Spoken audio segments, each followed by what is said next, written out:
नाही, शेवटी जिथं बहुमत तिथं चिन्ह, जिथं बहुमत तिथं पक्ष. अल्पमताला लोकशाहीमध्ये कसं महत्त्व राहणार आहे?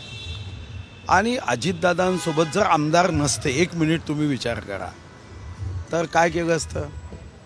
पवारसाहेबांनी, मोठ्या पवारसाहेबांनी एक पत्रकार परिषद घेतली असती, अशा खुर्च्या मांडल्या असत्या आणि माझ्याकडे आमदार आहेत हे असे नंबर 1 2 3 4 असं करून सांगितलं असतं.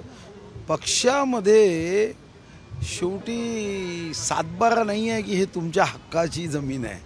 पक्ष कार्यकर्त्यांचा आहे, कार्यकर्ता हा पक्षाचा आत्मा आहे. आणि जिथं मग आमदार, खासदार, कार्यकर्ते असतील त्यांना पक्षाचं चिन्ह दिलं पाहिजे. यामध्ये मला नाही वाटत काही गैर आहे. आणि जे गैर म्हणतात त्यांची जी मानसिकता आहे ना, ती मालकी पक्षावर दाखवण्याची मानसिकता आहे.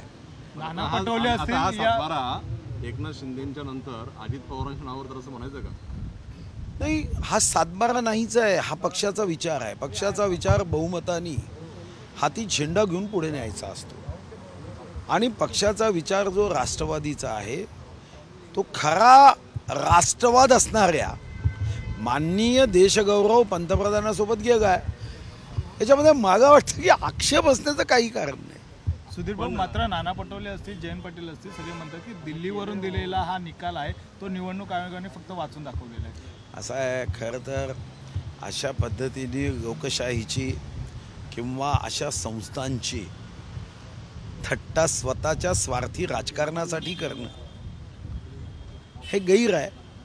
पण ठीक आहे, खरं तर संस्कारित लोकशाही आपण अपेक्षित केली. काँग्रेसने स्वैराचारी लोकशाहीचा मार्ग अवलंबला आणि म्हणून आता आपल्या लोकशाहीत असं म्हणणाऱ्याच्या बाबतीमध्ये कोणताही कायदा नसल्याने त्याचा ते फायदा घेतात की काहीही बोलायचं. आणि निवडणूक आयोगाचा आयुक्त, अरे बाबा शिकलेला आहे. आणि या देशातला काँग्रेसचा नेता सोडून बाकी सारी संस्था विकाऊ आहे हा भाव आणणं हेच अतिशय निम्न दर्जाचं द्योतक आहे. म्हणजे तुम्ही एक मात्र कोणालाही न घाबरणारे निडार आणि बाकी कोणते जज असतील, निवडणूक आयुक्त असतील, ईडीमधले अधिकारी 18 तास काम करून ईडीमध्ये येतात, CBIचे अधिकारी असतील, तुम्हाला असं वाटतं की यांना स्वतःची बुद्धीच नाही आहे? हा देश क्रांतिकारकांचा देश आहे.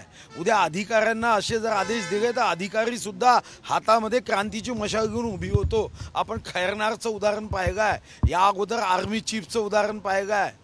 आणि म्हणून अशा पद्धतीने निवडणूक आयोगाची थट्टा करणं, निवडणूक आयोग भारतीय जनता पार्टीने घेऊन दिलेला कागद वाचतो असं म्हणणारे हे लोकशाहीचे समर्थक असूच शकत नाही.